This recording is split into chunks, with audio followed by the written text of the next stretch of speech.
দেশের সার্বিক পরিস্থিতির এই অবনতির পরেও যে আল্লাহ পাক আমাদেরকে বা আফিয়াত বা সালামাত আল্লাহর ঘর পর্যন্ত আসার সুযোগ করে দিয়েছেন, এই জন্য সমস্ত প্রশংসা আল্লাহ পাকের। শুকরিয়া আদায় করে বলছি আলহামদুলিল্লাহ। গত জুমাতেও আসার প্রস্তুতি ছিল। আল্লাহ পাকের ফয়সালার মধ্যেই কল্যাণ থাকে। গত জুমায় যদি আসতাম তাহলে এখানে রাস্তাঘাটের অবস্থা খুবই খারাপ ছিল। গত জুমায় যে আসা হয়নি, সব কিছু মিলে পরবর্তীতে মনে হয়েছে যে না আসাটাই ভালো ছিল। কারণ অনেক বেশি দেশের অবস্থা খুবই ঘোলাটে হয়ে গিয়েছিল। গত শুক্রবারে অনেক হতাহত হয়েছে, অনেক মানুষ শাহাদাত বরণ করেছে, জ্বালাও পোড়াও তো কী পরিমাণ হয়েছে তার কোনো শেষ ছিল। এমনকি আজকেও যে আমরা এসেছি গাজীপুর থেকে, মোটামুটি রিস্কে এসেছি। ভাটারা থানা এখান থেকে আমাদের মেইন রোড ব্লক করে দিয়েছে আবার প্রশাসনের লোকেরা, রাস্তা বন্ধ নিরাপত্তাজনিত কারণে, গাড়ি ঘুরাই দিচ্ছে। আবার একটু মনে মনে শঙ্কিত হলাম যে যথাসময়ে মসজিদে পৌঁছতে পারবো কি না। আলহামদুলিল্লাহ, আল্লাহ পাক সুযোগ করে দিয়েছেন, আলহামদুলিল্লাহ। শারীরিকভাবে ঠান্ডা, কাশি এরপরে এসেছে। আপনারা দোয়া করবেন আল্লাহ পাক যেন পরিপূর্ণ শিফা দান করেন। আলহামদুলিল্লাহ আলহামদুলিল্লাহ নাহমাদুহু ওয়া নাস্তাঈনুহু ওয়া নাস্তাগফিরুহু ওয়া নাউযু বিল্লাহি মিন শুরুরি আনফুসিনা ওয়া মিন সাইয়্যাতি আ'মালিনা। من يهده الله فلا مضل له ومن يضلله فلا هادي له ونشهد أن لا إله إلا الله وحده لا شريك له ونشهد أن سيدنا ونبينا وحبيبنا وشفيعنا ومولانا محمدا عبده ورسوله الذي أرسله بالحق بشيرا ونذيرا وداعيا إلى الله بإذنه وسراجا منيرا. أما بعد فأعوذ بالله من الشيطان الرجيم. بسم الله الرحمن الرحيم. إن الله وملائكته يصلون على النبي يا أيها الذين آمنوا صلوا عليه وسلموا تسليما. اللهم صل على محمد وعلى آل محمد كما صليت على إبراهيم وعلى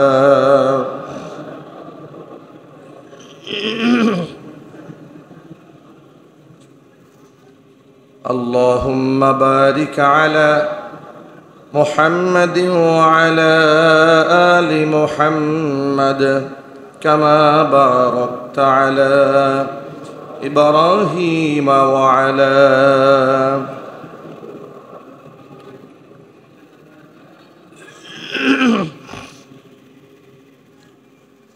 মহান আল্লাহ রব্বুল ইজ্জত ওয়াল জালালের দরবারে আলী শানে লাখ কোটি শুকরিয়া আদায় করছি।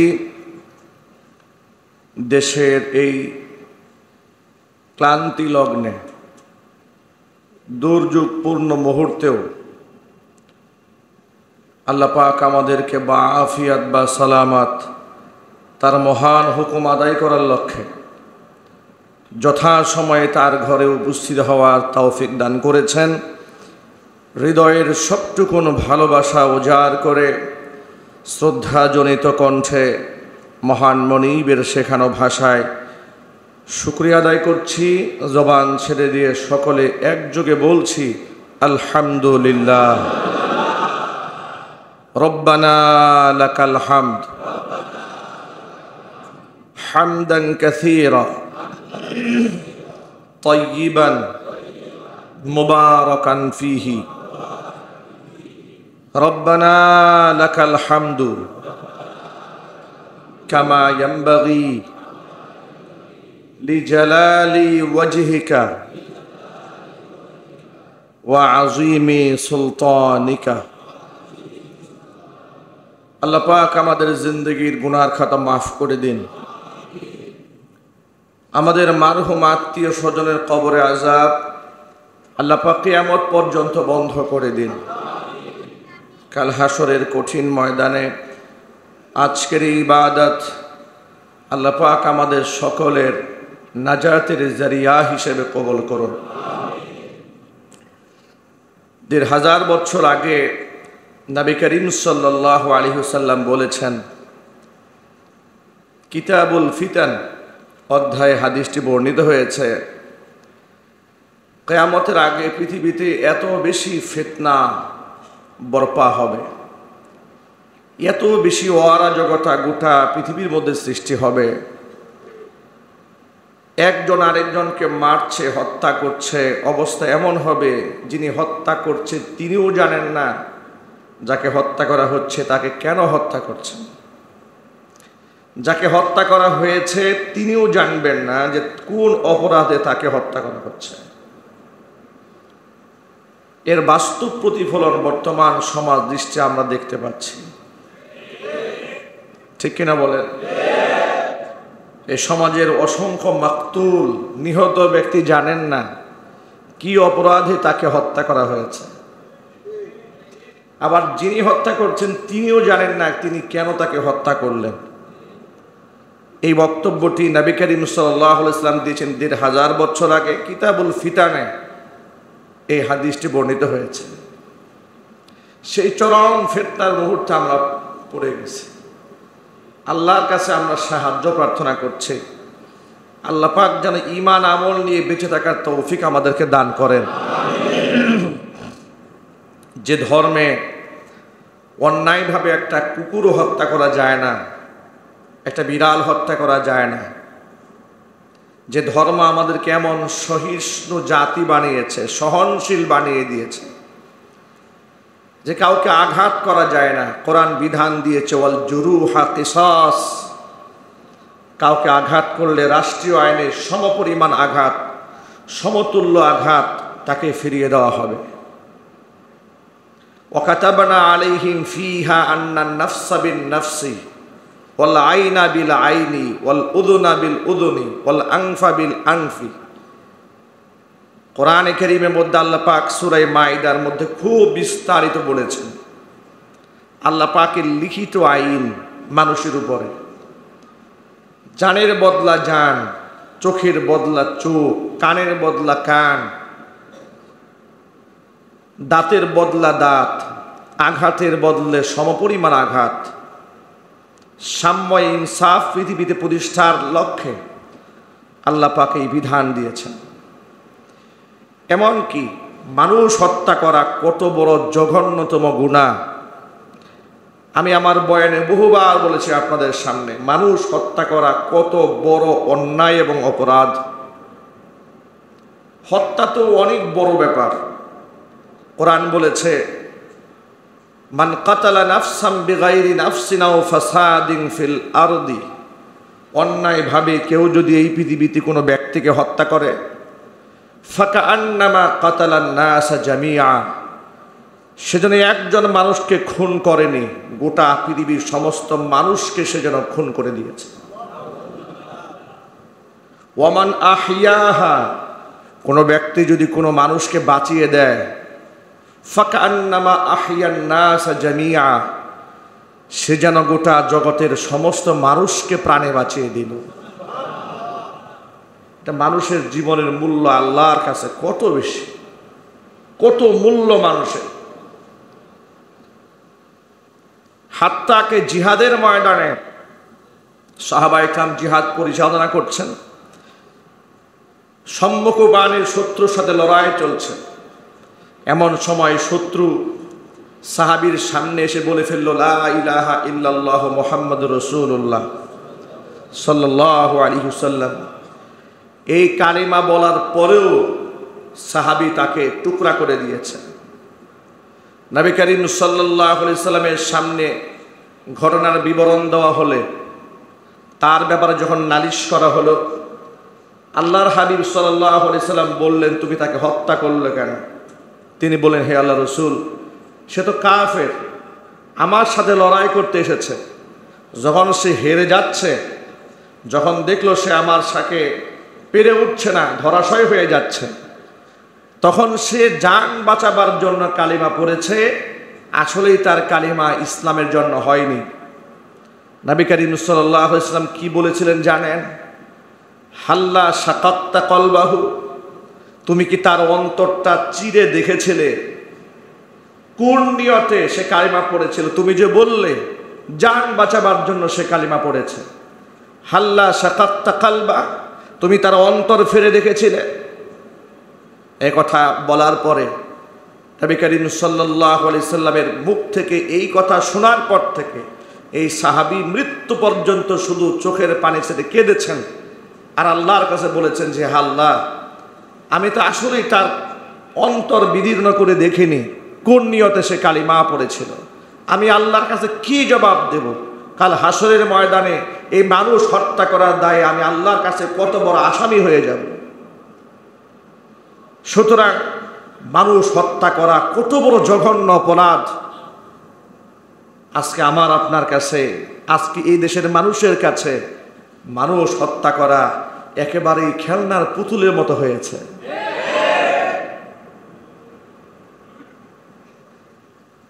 জনৈক ব্যক্তিকে দেখেছি, আন্দোলনরত একজন ব্যক্তি হাত উত্তোলন করেছে, প্রকাশ্যে তার বুকের মধ্যে গুলি চালিয়ে দিল। এভাবে এত সহজে মানুষ মারা যায়, এত সহজে মানুষ হত্যা করা যায়?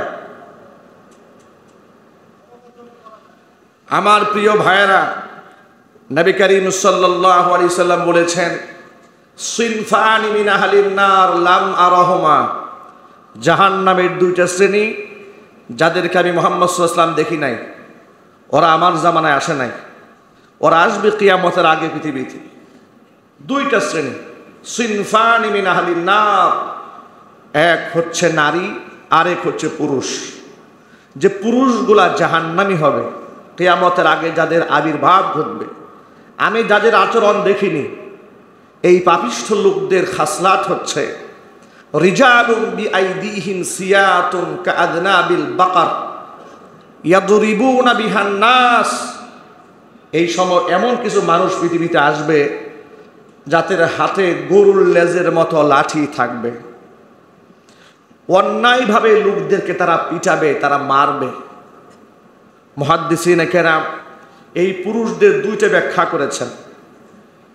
হাদিসের এক অংশের ব্যাখ্যায় মুহাদ্দিসিনে কেরামরা বলেছেন, এটা হচ্ছে পৃথিবীর মধ্যে দায়িত্বরত প্রশাসনের ওই সমস্ত জালেম ব্যক্তিরা যাদের হাতে অস্ত্র থাকে, বিনা অপরাধে তারা মানুষকে প্রহার করে।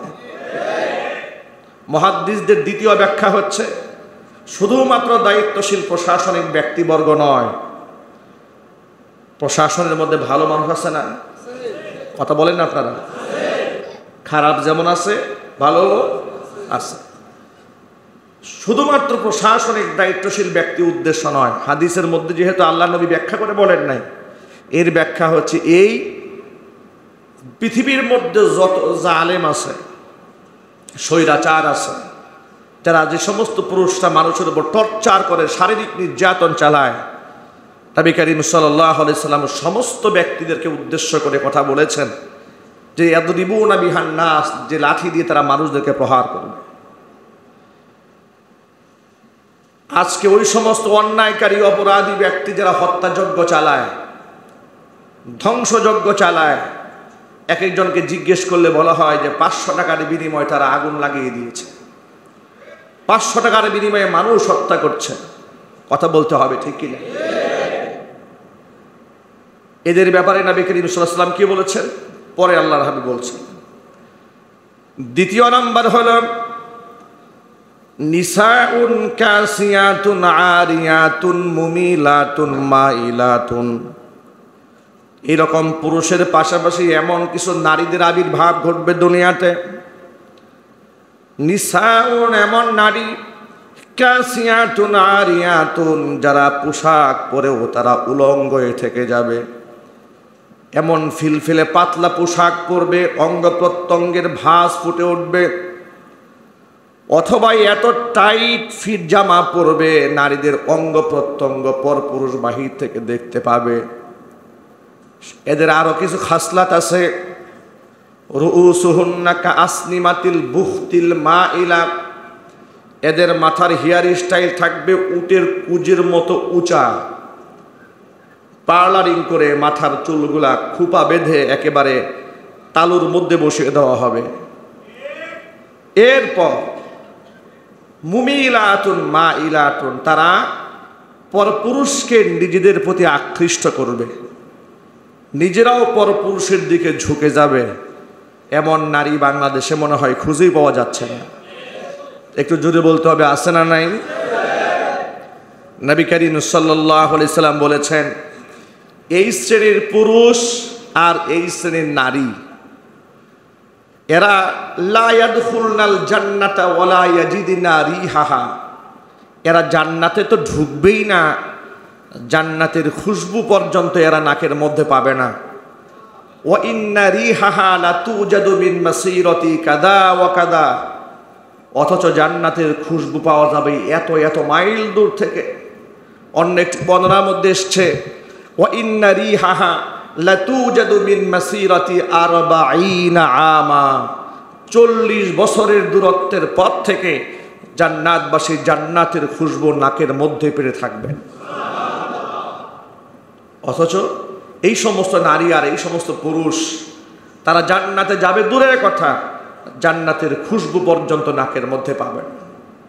সুতরাং আজকে সমাজের মধ্যে যে হত্যাযজ্ঞ চলছে, মানুষের হত্যা করার যে ধ্বংসযজ্ঞ চলছে সমাজের মধ্যে, এর চেয়ে জঘন্য পাপাচার পৃথিবীতে আর হতে পারে না। এটা বড় মারাত্মক গুনাহ, এটা বড় অপরাধ। আপনি হাজি হন আর গাজী হন, হত্যার মতো অপরাধ যদি আপনার মাধ্যমে কিংবা আপনার নির্দেশনায় যদি সম্পাদিত হয়ে থাকে, তাহলে আপনার কপালে জান্নাতে নাই। আপনি যত উমরা করেন আর হজ করেন, এগুলা দিয়ে জান্নাতে যাওয়া যাবে না, আল্লাহর কাছে মাপও পাওয়া যাবে না। নবী করিম সাল্লাল্লাহু আলাইহি সাল্লাম বলেছেন, হাদিসটি তিরমিজির মধ্যে এসেছে, জনৈক ব্যক্তি ঘরের মধ্যে একটা বিড়াল পুষেছে, এক মহিলা। সেই বিড়ালটা তার খাবারে মুখ দিয়েছে। বিড়াল কেন খাবারে মুখ দিয়েছে, এই জন্য একটা পরহেজগার মহিলা বিড়ালটাকে খাটিয়ার সাথে বেঁধে দিয়েছে, তাকে খাবার দেয় নাই, তিল তিল করে কষ্ট দিয়ে বিড়ালটাকে হত্যা করেছে। নবী করিম সাল্লাল্লাহু আলাইহি সাল্লাম বলেছেন, একটা বিড়াল হত্যার দায়ে আল্লাহ পাক এই মহিলার তাহাজ্জুদের গোটা জীবনের সমস্ত সওয়াব, সমস্ত পর্দাপুষিতার সওয়াব, জিকির আজকারের সওয়াব সব বরবাদ করে দিয়ে এই মহিলাকে আল্লাহ পাক জাহান্নামে ঢুকিয়ে দিয়েছেন। একটা বিড়াল হত্যার দায়ে যদি এই উম্মাকে জাহান্নামের আগুনে পুড়তে হয়, শত সহস্র মানুষ যারা হত্যা করে তাদের কি হালাত হবে, কি অবস্থা তাদের হবে। আজকে ডানে বামে সামনে পিছনে শুধু রক্ত আর রক্ত। কথা বলেন ঠিক কিনা? হসপিটালগুলোতে লাশের গন্ধ ছড়িয়ে পড়েছে, বেড নাই শোয়ানোর মতো, অক্সিজেন নাই দেওয়ার মতো, অক্সিজেনের বোতল নিয়ে দাঁড়িয়ে আছে। অসংখ্য মানুষ শাহাদাত বরণ করেছে। কি জবাব হবে কাল কিয়ামতের ময়দানে মানুষ হত্যার দায়ে? আর এই কাজগুলা মুসলমানরা করেছে। নাউজুবিল্লাহ পড়েন। সবাই ঘৃণার সাথে বলেন নাউজুবিল্লাহ।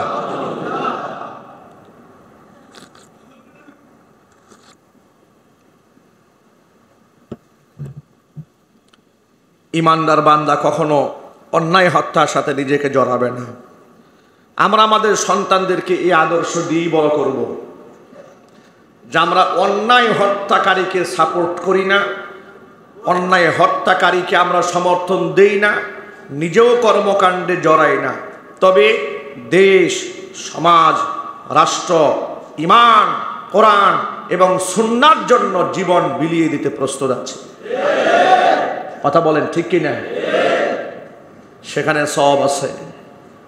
কোরআন শুধু মার খেতে বলে নাই, ইকাতিলুনা ফি সাবিলিল্লাহি ফায়াকতুলুন ওয়া ইউক্তালুন। আল্লাহ পাক শুধু বলেন নাই বুক পেটে দিয়ে খালি জীবনটা দিয়ে দাও দিনের জন্য, ইসলামের জন্য। ফায়াকতুলুন ওয়া ইউক্তালুন, সে মারবে এবং মরবে। সুবহানাল্লাহ পড়েন। কিন্তু অন্যায় হত্যাকারী বিরাট বড় পাপিষ্ঠ ব্যক্তি। সুতরাং অন্যায় হত্যার সাথে কোনো মুসলমান জড়িত থাকতে পারে না। আল্লাহ পাক যেন আমার যুব সম্প্রদায়ের ভাইদেরকে হেফাজত করেন। হুজুরে কোন আমিন। অনেক রক্ত গরম, খামোখা মানুষ পিছায় আসে না নাই? রক্ত খুব গরম না, এত গরম হওয়া যাবে না। সবর করেন, সাহায্য প্রার্থনা করে আল্লাহর কাছে, সহিষ্ণুতার সাথে, ধৈর্যের সাথে পরিস্থিতি মোকাবেলা করতে হবে। কার কাছে সাহায্য চাইতে হবে? সবাই বলেন কার কাছে? আর এই সাহায্য তো এমনিতে আসবে না। সুদ, ঘুষ, জিনা, ব্যভিচার, দুর্নীতি, মিথ্যা দিয়ে যদি গোটা সমাজ ভরে রাখি, আল্লাহর কাছে দোয়া করলে দোয়া কবুল হবে? আল্লাহ যে আমাদেরকে রহমতের চাদরে আজও আবৃত রেখেছেন, এটা আল্লাহ পাকের দয়া। কথা বলেন ঠিক কিনা? প্রতিনিয়ত যে নাফরমানি আমরা করি, প্রতিনিয়ত আল্লাহর সাথে ক্ষুধাদ্রোহিতা করছি। দৈনিক 5 ওয়াক্ত ফরজ নামাজ অধিকাংশ মুসলমান আদায় করে না। কথা বলেন ঠিক কিনা? ঘরের পর্দা নাই, নিজের সুদের সাথে জড়িত, ঘুষের সাথে জড়িত। এরপরে বাহিরে গিয়ে বলে এত দোয়া করি, দোয়া কবুল হয় না কেন? তো দোয়া কেমনে কবুল হবে? দোয়া কবুল হবে কেন? দোয়া কবুল হওয়ার কোন আমলটা আমি করেছি, কোন কাজটা আমি করেছি? এই ফিতান গোটা সমাজের মধ্যে পাপাচার আর ফিতনা ছড়িয়ে পড়েছে। এই হত্যাযজ্ঞ শুরু হয়েছে আমাদের কুকর্মের কারণে। আমাদের তওবা করা উচিত। জোরে বলেন ঠিক কিনা? আল্লাহর কাছে খাস দিলে আমাদের তওবা করা উচিত, ইমানদার হয়ে যাওয়া উচিত। আমার প্রিয় ভাইয়েরা, হাদিস শরীফের মধ্যে এসেছে পক্ষান্তরে আরবের একটা খারাপ মেয়ে, চরিত্রের যার কোনো বালাই ছিল না, মরুপ্রান্তর দিয়ে হেঁটে যাচ্ছে। যাওয়ার সময় দেখে একটা ক্ষুধার্ত তৃষ্ণার্ত কুকুর পানির তৃষ্ণায় মরে যাচ্ছে। জীবন বের হয়ে যাবে, জিহ্বা বের হয়ে গেছে, মাটির মধ্যে সে একেবারে ছটফট করছে। মহিলার মায়া লাগলো, একটা কুকুর যদি একটু পানি খাওয়াতে পারতাম। কিন্তু মরু প্রান্তরে পানি কোথায় পাবে? মরুভূমির মধ্যে পানি পাওয়া যায়? পানি পাওয়া যায় না। মহিলা এদিক সেদিক তালাশ করেছে, কোথাও খুঁজে পায়নি। সর্বশেষ দেখে অদূরে একটা কুয়া দেখা যায়, কুয়ার মধ্যে পানি আছে, কিন্তু পানিটা বের করা একটু কষ্টসাধ্য। বালতি নাই, রশি নাই। মহিলা নিজের উড়নাটাকে রশি বানিয়ে, পাইছিল আরবের মেয়েরা চামড়ার মোজা পরে, চামড়ার মোজাটাকে বালতি বানিয়েছে, গায়ের উড়নাকে বানিয়েছে রশি। কষ্ট করে পানি বের করে তৃষ্ণার্ত একটা ক্ষুধার্ত কুকুরের মুখে পানি তুলে দিয়েছে। পৃথিবীর কেউ এই দৃশ্য দেখে নাই। যিনি দেখেছেন তিনি কে? যদি বলুন তিনি কে? আল্লাহর কাছে দৃশ্যটা এত পছন্দ হয়েছে, আল্লাহর হাবিব রাহমাতুল লিল আলামিনকে আল্লাহ পাক জানিয়ে দিয়েছেন, ও আমার হাবিব, এই মহিলাটি আরবের মেয়েটা সারাটা জীবন ভর খারাপ কাজ করেছে, চরিত্র নষ্ট করে দিয়েছে। কিন্তু আমার একটা অবলা প্রাণী, যে প্রাণীকে মানুষ দাম দেয় না, তার মুখে পানি তুলে দিয়া জীবনটা বাঁচিয়ে দিয়েছে। কুকুর আনন্দে লেজ লাড়তে লাড়তে সেখান থেকে চলে গেছে। আমি আল্লাহ পাক ওই মহিলার সারা জিন্দগির সমস্ত গুনার খাতা মাফ করে জান্নাত তার ঠিকানা বানিয়ে দিয়েছি। সুতরাং পারলে মানুষকে সহযোগিতা করুন, মানুষকে সেভ করার চেষ্টা করুন, প্রাণীকে সেভ করুন। অযথা প্রাণীর হক নষ্ট করবেন না, মানুষের হক নষ্ট করবেন না। আল্লাহ যেন আমাদের হেফাজত করেন। যদি বলেন আমিন। আমরা পারবো তো ইনশাআল্লাহ। হাত ওয়াদা করেন, ওয়াদা করেন যে আমরা জীবনে কোনোদিন অন্যায়ভাবে কারো গায়ে হাত তুলব না। বলেন না ইনশাআল্লাহ। আর জোরে বলুন ইনশাআল্লাহ। কারো জানমালের ক্ষতি করব না, কারো ইজ্জত সম্মান নষ্ট করব না, মারামারি হানাহানি তৈরি করব না, হত্যা যজ্ঞের মতো জঘন্য পাপ আমরা করব না। আল্লাহ আমাদের তওবা কবুল করেন, মঞ্জুর করেন। গোটা জাতিকে সত্যের পক্ষে ঐক্যবদ্ধ হয়ে কাজ করার তৌফিক দান করেন। হাত নামান। এমনকি সংশ্লিষ্ট ব্যক্তিবর্গ যারা, আল্লাহ পাক তাদেরকে সহি বুঝ দান করেন।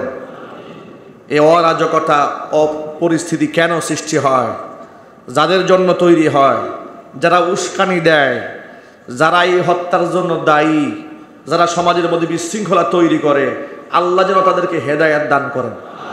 সবাই একটু জুড়ে বলেন আমি। আল্লাহ পাক যেন সহি সমঝ দান করেন। আল্লাহর ভয় দিয়ে তাদের অন্তরকে আল্লাহ পাক আলোকিত করে দেন। কোরআনের নূর দিয়ে আল্লাহ সিনাকে ভরপুর করে দেন। মসজিদের দান বাক্সগুলো যাচ্ছে, মসজিদের কনস্ট্রাকশনের অনেক কাজ এখনো বাকি আছে, আপনারা জানেন। আপনারা মুক্ত হস্তে আল্লাহর ঘরে দান করবেন। দানের মাধ্যমে দুইটা কাজ হয়। এক নাম্বার হচ্ছে বান্দার গুনাহ মাফ হয়, দুই নাম্বার হচ্ছে বান্দার বিপদ আল্লাহ দূরে সরাইয়া দেয়। আর সাদাকাতু তাদফাউল বালা, মুসিবত দূরে ঠেলে দেয় দান। সুতরাং আজকে সমাজের মধ্যে মুসিবত তৈরি হয়েছে, আল্লাহর পথে আপনারা বেশি বেশি দান করবেন। আমরা আশা করি ইনশাল্লাহ এই বিপদ থেকে আল্লাহ আমাদের উদ্ধার করে দেবেন। প্রিয় ভাইরা, সাথে সাথে যেটা আমাদের গুনার কারণে এই পরিস্থিতি তৈরি হয়েছে, আমরা আজকে মসজিদ থেকে খাস দিলে তওবা করে বের হব। এমনকি আজকের পর থেকে এক ওয়াক্ত নামাজও আমরা কাজা করব না ইনশাআল্লাহ। প্রতিনিয়ত সাহায্য চাবো কার কাছে? আল্লাহর কাছে প্রতিনিয়ত সাহায্য চাইতে হবে।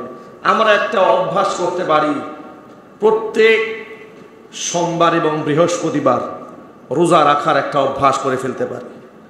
এটা আমাদের সমাজের মধ্যে একটা মাজলুম সুন্নাহ। কি সুন্নাহ?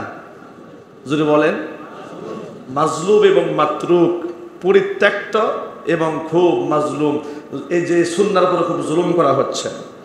নবী করিম সাল্লাল্লাহু আলাইহি ওয়াসাল্লাম তার জীবদ্দশায় সোমবার বৃহস্পতিবার রোজা রেখেছেন, কিন্তু আমরা এই আমলটা ছেড়ে দিয়েছি। আইয়ামে বীজ, প্রত্যেক চন্দ্র মাসের 13, 14, 15 তারিখ রোজা রাখার আমল যদি আমরা করতে পারি, একদিক থেকে আমরা শারীরিকভাবে সুস্থ থাকব, দুই দিক থেকে 2 নাম্বার হচ্ছে আল্লাহ পাকের রেজামন্দি আমাদের হাসিল হবে।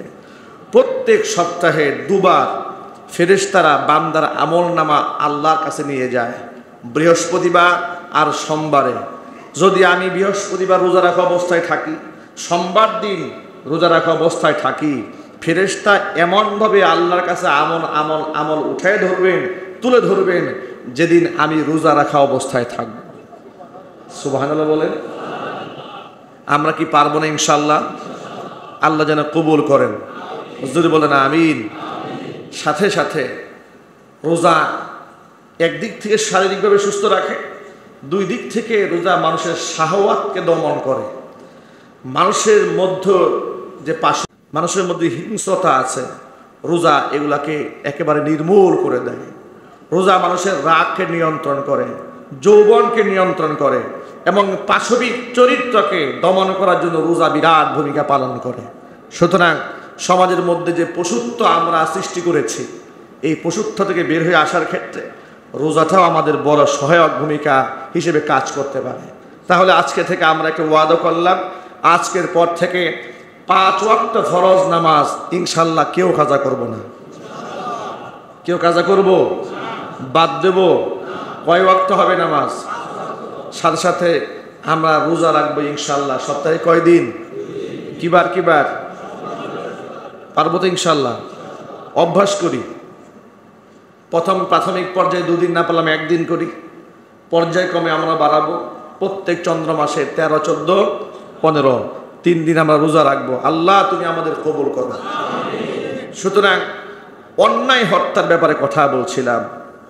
কোরআন বিস্তারিত বলেছে, কোনো ব্যক্তি যদি কোনো মুসলমানকে মারে, এমন শুধু তো নয়, অমুসলিম কাফের তাকেও যদি কেউ মারে, মান কাতালা মুআহাদান, মানে মুসলমানদের দেশে থাকে অমুসলিম, তাকেও যদি কেউ মারে, লাম ইয়ারিহা রাইহাতাল জান্নাহ, কিয়ামতে ও জান্নাতের খুশবু পাবে না।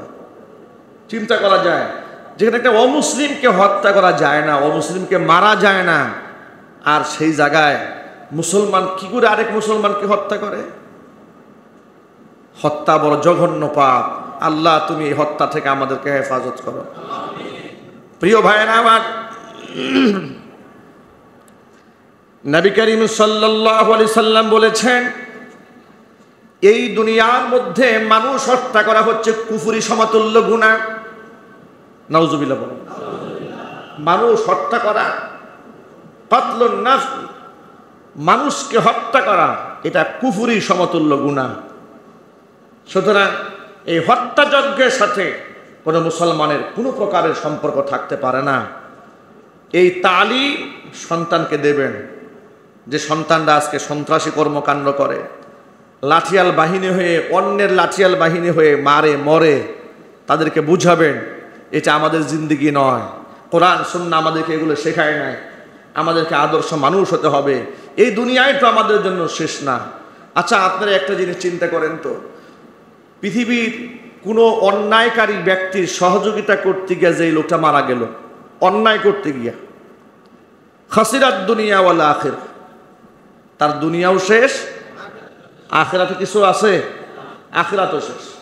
জীবন যদি আল্লাহর জন্য দিত, পৃথিবীতে যদি সে কিছু নাও পেত, অন্ততপক্ষে কিয়ামতের দিন শহীদের মর্যাদা নিয়ে আল্লাহর সামনে দাঁড়াতো। ঠিক কিনা বলেন? কিয়ামতে অসংখ্য ব্যক্তিরা তাজা রক্ত নিয়ে দাঁড়াবে। আল্লাহ পাক বলবেন, বান্দা কি অবস্থা তোমার? সবাই সুস্থ শরীরে দাঁড়িয়েছে, তোমার গায়ে রক্ত কেন? তখন রক্তগুলো দেহ থেকে ঝরতে থাকবে, আর তাদের রক্ত থেকে দুর্গন্ধ না এসে এমন একটা সুঘ্রাণ আসবে, রক্তের সুঘ্রাণে গোটা হাসরের ময়দান ছড়িয়ে পড়বে। আল্লাহ পাক জানতে চাবেন গায়ে রক্ত কেন? লোকেরা বলবে, আল্লাহ তোমার জমিনে তোমার দিন প্রতিষ্ঠার জন্য আন্দোলন করেছিলাম, দিনের শত্রু যারা আমাদের বুকটাকে তারা ঝাঁঝরা করে দিয়েছিল, আর একেবারে চাক্ষুষ প্রমাণ নিয়ে সেই রক্ত মাখা জামা নিয়ে, রক্ত মাখা দেহ নিয়ে তোমার সামনে দাঁড়িয়ে গেছে। আল্লাহ পাক বলবেন, তোদের কোনো হিসাব হবে না, বিনা হিসেবে আমার জান্নাতে চলে যায়। যদি শহীদের এই মর্যাদা পায়। কিন্তু যে লোকটা অন্যায়কারী, জালেমের সহায়ক হয়েছে, জালেমের লাঠিয়াল বাহিনী হয়েছে, এরপরে সে দুনিয়া থেকে মারা গেল, দুনিয়াতেও কুকুরের মতো লাঞ্ছিত হয়ে মরল, কিয়ামতের ময়দানে জাহান্নামের লাকড়ি হয়ে দাঁড়াবে। কথা বলেন ঠিক কিনা? সুতরাং যুবকেরা, যেখানে সেখানে জান দেওয়া যাবে না, যেখানে সেখানে প্রাণও দেওয়া যাবে না। আল্লাহর পথে জীবনকে পরিচালিত করতে হবে। কারণ হলো কিয়ামতের ময়দানে আলেম জালেম, শিক্ষিত অশিক্ষিত সব শ্রেণীর মানুষকে 5টা প্রশ্নের সম্মুখীন হতে হবে। 5টা প্রশ্নের জবাব না দিয়ে হাসরের ময়দান থেকে বান্দা এক চুল কদম সরাতে পারবে না। ইউসআলু আন খামসিন, কয়টা প্রশ্ন? যদি বলেন, প্রত্যেকটা আদম সন্তানকে 5টা প্রশ্ন করা হবে কিয়ামতের ময়দানে। লা ইয়াজালু কদম ইবনি আদম, আদম সন্তান পা নড়াতেই পারবে না হাসরের ময়দান থেকে, হাত্তা ইউসআলা আন খামসিন, 5টা প্রশ্নের সম্মুখীন হওয়ার আগ পর্যন্ত। 1 নম্বর প্রশ্ন হচ্ছে আন উমরিহি ফিমা আফনা, এই জীবন সম্পর্কে প্রশ্ন করা হবে, জীবনটা কোন কাজে ব্যয় করেছিলে। 2 নাম্বার হলো জীবনের মধ্যে সবচেয়ে গুরুত্বপূর্ণ সময়ের নাম কি? জোরে বলেন। জীবনের মধ্যে সবচেয়ে গুরুত্বপূর্ণ অধ্যায় হচ্ছে যৌবনকাল। ওয়ান শাবাবিহি ফিমা আবলা। আল্লাহ বলবেন, বান্দারে যৌবনের শক্তি দিয়েছিলাম, কোন কাজে ব্যয় করেছিলে? 3 নাম্বার প্রশ্ন, ওয়ান মালিহি মিম্মাক্তাসাবা। উপার্জিত, তুমি যে সম্পদ উপার্জন করেছিলে কোন উৎস থেকে, আয়ের ইনকাম সোর্স কি ছিল তোমার? 3 নাম্বার প্রশ্ন। 4 নাম্বার, ওয়া ফিমা আনফাকা। উপার্জিত সম্পদ কোন কাজে ব্যয় করেছে? 5 নাম্বার প্রশ্ন, ওয়া মাযা আমিলা ফিমা আলিমা। ইলম যা হাসিল করেছিলে তদ অনুযায়ী বান্দা কতটুকু আমল করেছিল? এই 5টা প্রশ্ন আমাকে আপনাকে সকলকে করা হবে। এর মধ্যে সবচেয়ে প্রথম প্রশ্ন হচ্ছে আমার জীবন সম্পর্কে প্রশ্ন করা হবে। সুতরাং জীবন হেয়ালিপনা করে উড়াইয়ে দেওয়া যাবে না। জীবন কার দান? যদি বলেন। পৃথিবীর মানুষ ইচ্ছা করলে একটা জীবন দান করতে পারবে? বানাতে পারবে? না, পারবে না। সুতরাং এটা হচ্ছে অমূল্য সম্পদ। এই অমূল্য সম্পদ জীবনটা আমাকে আল্লাহর পথেই ব্যয় করতে হবে। 2 নম্বর হচ্ছে আমার যৌবনকাল। ওয়ান শাবাবিহি ফিমা আবলা। যৌবন আছে বলেই নামাজি, বেনামাজি, সুদখোর, ঘুষখোর, মদখোর, লম্পট এই সমস্ত শ্রেণী মানুষের পক্ষে স্লোগান দিয়া গলা ফাটাই ফেলতে হবে কোনো প্রয়োজন নাই। আমার জবানে তাকবীর থাকবে আল্লাহু আকবার। কথা বলেন ঠিক কিনা? আল্লাহর নাম উঁচু আওয়াজে নেন। মানুষের মিথ্যাবাদী প্রতারক ব্যক্তিদের প্রশংসা করে সময় নষ্ট করা যাবে না, কারণ এই যৌবনের হিসাব আল্লাহর কাছে দিতে হবে। 3 নাম্বার, আমার সম্পদ উপার্জনের উৎস কি, এটা আমাকে ঠান্ডা মাথায় চিন্তা করতে হবে। যেখানে সেখান থেকে টাকা আসলেই হবে না, যেখানে সেখানে টাকা ইনভেস্ট করা যাবে না, যার তার টাকা নেওয়াও যাবে না, যার তার টাকা গ্রহণ করাও যাবে না। আমাদেরকে এই ব্যাপারে যত্নবান হতে হবে। এরপরে আমি সম্পদের মালিক হয়ে গেলাম আর মনে মনে ভাবলাম আমার যেহেতু টাকা, আমি যা খুশি তাই করব, করা যাবে না। ফিমা আনফাকা। আমাকে প্রশ্ন করা হবে এই টাকাটা আমি কোথায় খরচ করেছিলাম। আমাকে জিজ্ঞেস করা হবে কিয়ামতের ময়দানে, বান্দা টাকা তো আমি দিয়েছিলাম, আমার দেওয়া সম্পদ কোন কাজে ব্যয় করেছিলে? এই হচ্ছে 4 নাম্বার। 5 নম্বর প্রশ্ন হচ্ছে ওয়ামাদা আমিলা ফিমা আলিমা। ইলিম কে দান করেছেন? যদি বলেন। সবার ইলম তো সমান নয়, কিন্তু তোমাকে যা দিয়েছিলাম তুমি সেই ইলিম অনুযায়ী কতটুকু আমল করেছিলে। আচ্ছা, একটা কমন ব্যাপার বলি, নামাজ পড়া ফরজ এই কথা জানে না কোন মুসলমান? বলেন। এখানে এমন একজন মানুষও আছেন যে জানেন না 5 ওয়াক্ত নামাজ পড়া ফরজ? আছেন একজনও? না। তাই এর মানে হচ্ছে ফরজ সমস্ত কমন ইলিম আল্লাহ পাক সকলকে দান করেছে। সুবহানাল্লাহ পড়েন। নামাজ পড়া কি সবাই বলেন তো? কয় ওয়াক্ত? আবার যদি বলেন। এর সাক্ষী আপনারা, এর আলেম আপনারা, এ সম্পর্কে আপনারা সকলের সম্যক অবগত। আল্লাহ পাক বলবেন, বান্দা যতটুকুন ইলিম ছিল আমল করেছিলে কতটুকুন, জবাব দাও। সুতরাং এই 5টা প্রশ্নের সম্মুখীন হওয়ার আগে আল্লাহ পাক আমাদের সচেতন হওয়ার তৌফিক দান করেন। জীবন যেহেতু আল্লাহর, জান যেহেতু আল্লাহর, মাল যেহেতু আল্লাহর, যেখানে সেখানে নষ্ট করা যাবে না।